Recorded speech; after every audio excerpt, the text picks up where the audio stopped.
Hello friend, welcome back again with Aiman in here.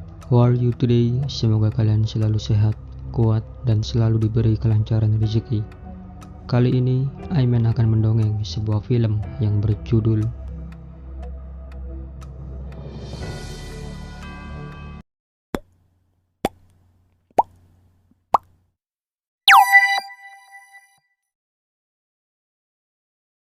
film action komedi yang dibintangi Ryan Reynolds sebagai tokoh utama atau si bodyguard, Samuel L. Jackson sebagai si pembunuh bayaran, dan Salma Hayek sebagai istri si pembunuh bayaran. Mereka akan menjadi satu tim dalam menyelamatkan Eropa dari si antagonis Antonio Banderas yang berperan sebagai Aristotle Papadopoulos. Film diawali dengan adegan si tokoh utama, yaitu Michael Price, yang sedang melakukan sesi kelas psikologi dengan gurunya terkait kebiasaannya yang sering ngigau saat sedang bermimpi buruk akibat trauma mendalamnya. Sebagai bodyguard dalam melindungi kliennya yang berasal dari Jepang, yaitu si kakek tua yang bernama Kurosawa, Priest sering dihantui oleh si Uus, pembunuh bayaran yang menghancurkan karirnya sebagai bodyguard dengan pangkat AAA karena lisensinya dicabut dari keanggotaan bodyguard kelas kakap akibat kegagalannya.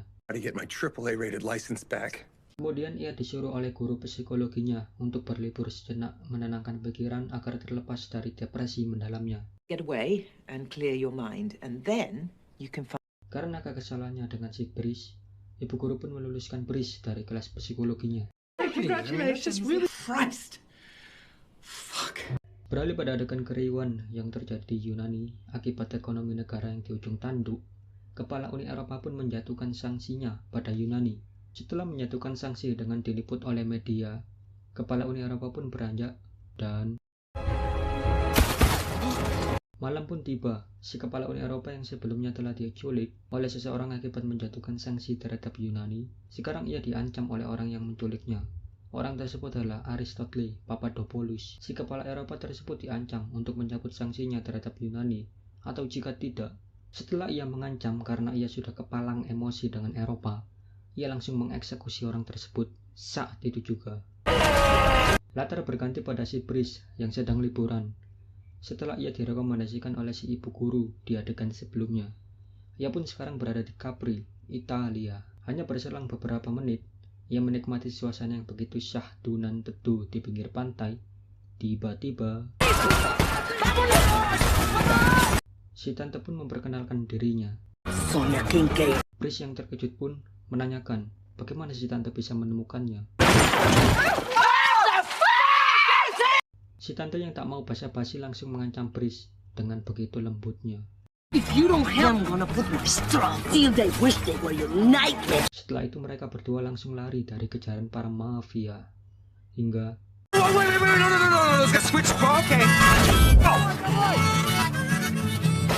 setelah ia lolos dari kejaran mafia, tante pun curhat pada Brice. Setelah bercurhat ria, si tante dan Brice belanja kebutuhan pokok untuk menunjang nutrisi mereka selama perang berlangsung. Beralih di negara Kroasia, adegan memperlihatkan dua kubu mafia yang sedang bertransaksi barang, di mana barang inilah yang akan digunakan Aristotle untuk melancarkan aksinya, menghancurkan Eropa seperti yang dijelaskannya di awal adegan film tadi. Dengan bukti kecanggihan yang sudah ditunjukkan, Aristotle pun tak mau basa-basi lagi. Seperti di adegan sebelumnya, ia pun langsung menggoda anak buahnya untuk mengeksekusi mereka semua.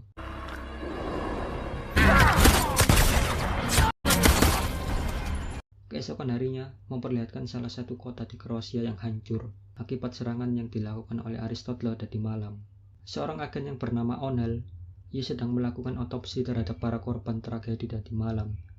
Ia menemukan kejanggalan terhadap salah satu korban. Onel pun memberitahu pada atasannya, yaitu inspektur dari markas Dewan Keamanan PBB, yaitu Inspektur Cowley. Onel pun memaparkan hasil investigasinya yang telah mewawancarai seorang mafia bahwa akan terjadi.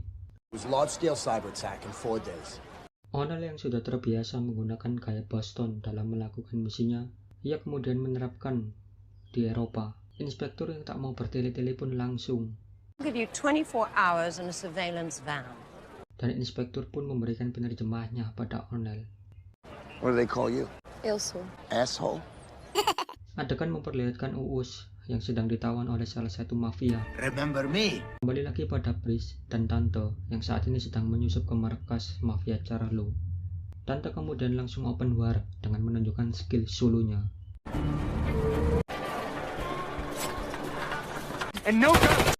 Brice pun terkejut dan ia pun bertanya, Where is your shirt? mereka berdua langsung melakukan combo duonya.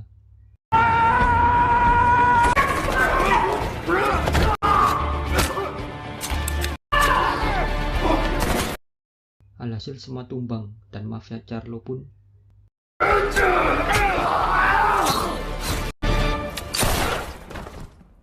nuansa romansa langsung dimulai saat Uus dan si Tante bertemu.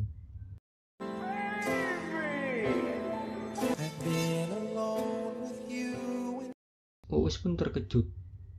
Ternyata terjadi miskom antara Tante dan Uus. Lalu Brice dibuat emosi. I didn't have to be here, you know! Tiba-tiba mereka bertiga pun sekarang berada di sebuah tempat seperti sebuah pabrik atau sejenisnya.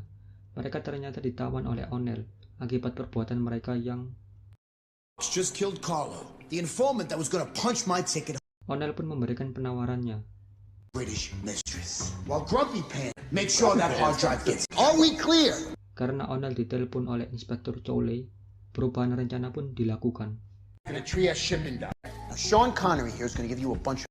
What is this, a Nokia? Looking at you. You stay in close contact with me. You understand? Mereka bertiga sekarang berada di dalam perjalanan. Saat Tante melihat Uus telepon dengan seseorang, si Tante pun dengan beringas. Singkat cerita, si Tante dan Uus shopping menggunakan uang yang diberikan oleh O'Neill di adegan sebelumnya. Setelah shopping manja, mereka berdua melakukan sesuatu seperti ini.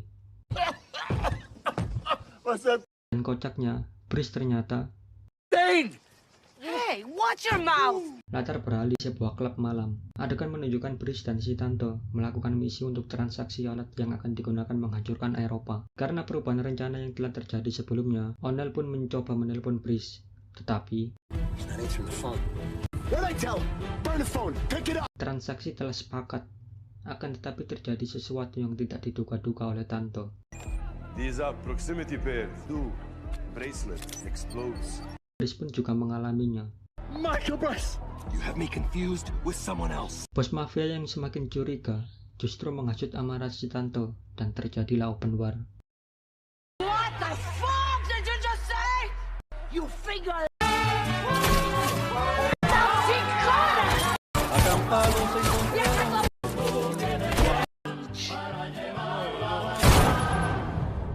Setelah war dianggap selesai oleh Tante dan Brice, ternyata masih ada satu orang yang masih sehat walafiat mencoba mengancam mereka.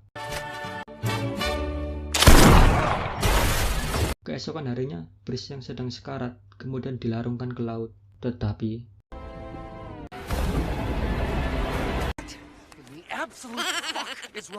adegan beralih pada O'Neill yang dimarahi oleh Inspektur Chowley. Berpindah di Florencia, si trio yang sedang melakukan pengintaian terhadap Aristotle dan antek-anteknya. Nampak mereka terkejut.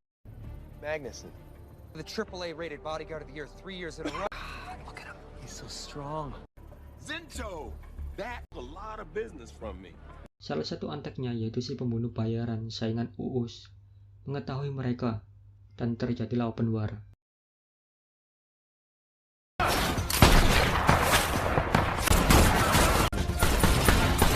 Adegan kejar-kejaran pun tak terelakkan.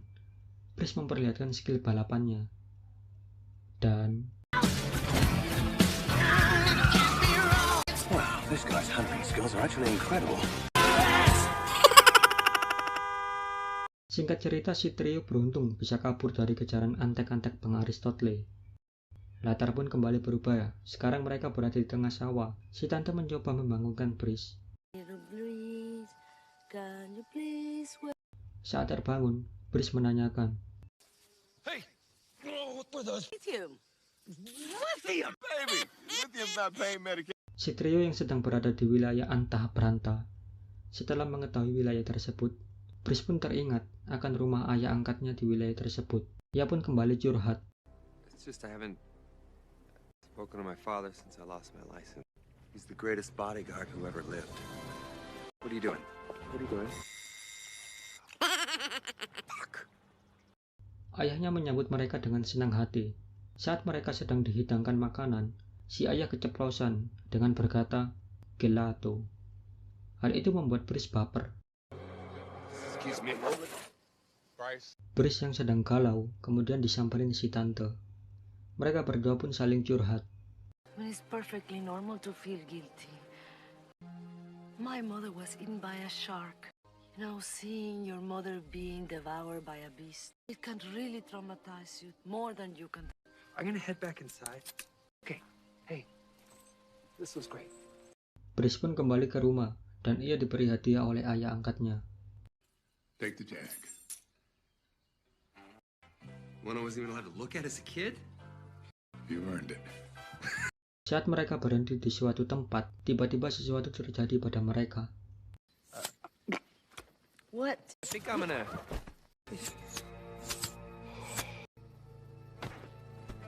Ternyata, mereka dibawa oleh antek-antek Aristotle. Kemudian mereka disidang di kastilnya. Si tante kenal dengan Aristotle, dan adegan flashback pun dimulai. And passion. Appreciate the finest things in life. Gucci heel. Fate. Uus dan Brice kemudian dibawa ke ruang terpisah dengan si tante, dan Aristotle mendapatkan apa yang dia inginkan. Adegan menunjukkan Brice dan Uus yang sedang dicancang tangannya di sebuah ruangan. Saat mereka berdua asik mengobrol, masuklah antek Aristotle yang ingin mengulik informasi dari mereka berdua. Tell us everything you know. Uus yang tidak mau memberikan informasi pada mereka, kemudian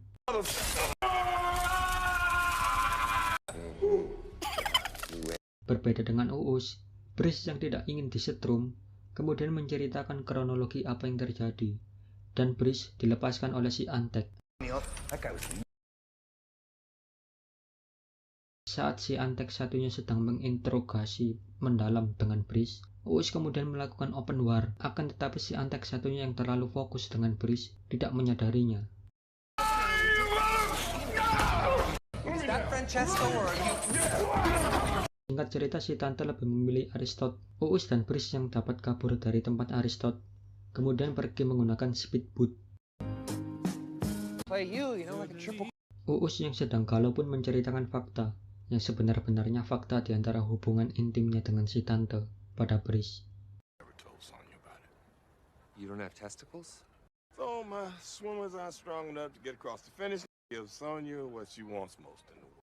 Saat mereka berdua berpisah, Uus pergi ke entah kemana, dan Brice yang memutuskan untuk kembali ke rumahnya, kemudian dikejutkan dengan mobil merahnya, yang sebelumnya dipakai, dan tertinggal di suatu tempat karena mereka bertiga yang tertangkap.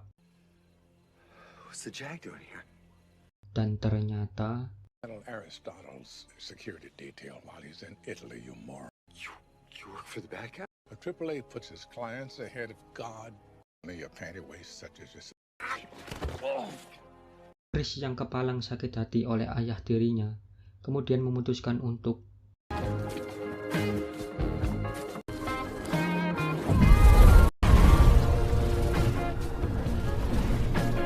dan tidak disengaja, Brice dan Uus bertemu di bar yang sama.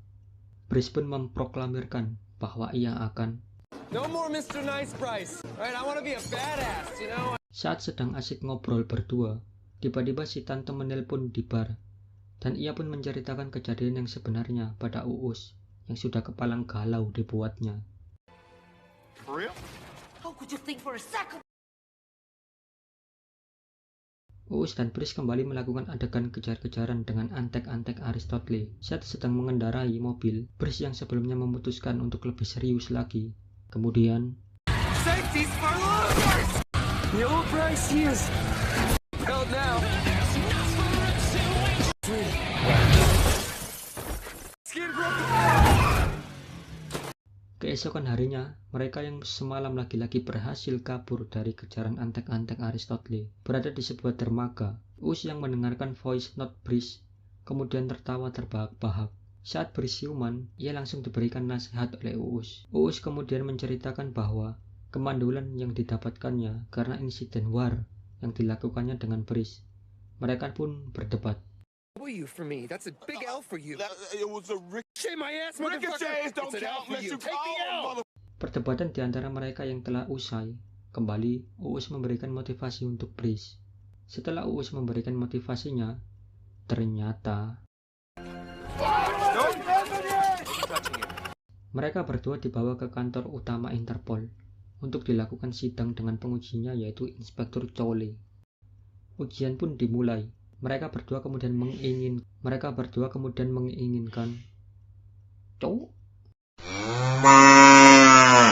Mereka berdua pun dinyatakan lulus dan diberikan hak istimewa. Mereka berdua kemudian menginginkan We need boats. And we need guns. We need them.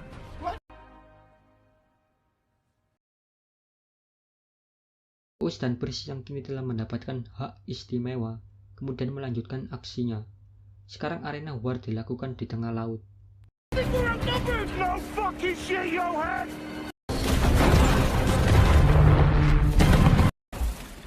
I hope Gary and Johan are okay. How the fucking name? Latar sekarang terkonsen pada kapal pesiar Aristotle. Ia telah menjalankan operasi penghancuran Eropa dengan mengaktifkan alat penghancurnya ke dasar laut. Uus dan Brice juga telah melakukan misi penyusupan dan mereka berdua mulai open war. Buongiorno, motherfucker.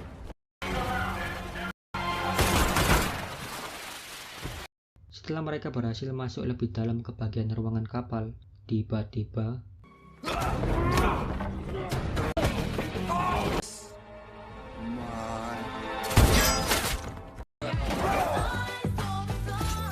Aristotle yang mendengar ada yang tak beres di kapalnya. Kemudian ia juga turut join war. Belum pergi, ia memberikan kado perpisahan pada si tante. Akan tetapi, tidak semudah itu untuk menjatuhkan si tante. War pun sekarang mencapai tahap last game, di mana bos antagonis beserta anteknya berduel dengan tokoh utama dan jajarannya, yaitu si trio. Knife's a very versatile tool.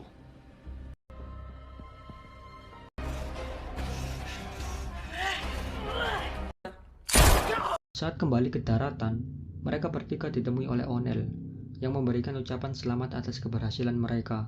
Uus dan si tante diberi reward kapal pesiar, dan Brice diberi hadiah. Brice yang terlalu kepedean sampai ia lupa membaca tulisan di surat tersebut. Ternyata My baby cucaracha. Sign the adoption papers. The adoption papers. You are now our son. What the fuck? Brice yang saat ini sedang berada di kapal bersama orang tua angkatnya, yaitu Uus dan si tante. Kemudian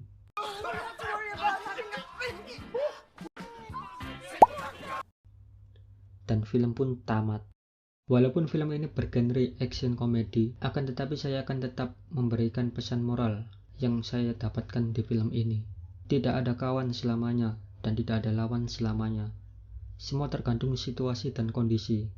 Jadi jangan terlalu terobsesi dengan ego sampai lupa bahwa tidak ada yang sempurna in the world. Oke friend, itu adalah alur cerita film Hitman Wife Bodyguard. Semoga kalian semua mendapatkan pesan moral dari cerita film ini. Saya pamit undur diri dan stay moral and get your happiness. Oke, saya mau tidur dulu. Goodbye.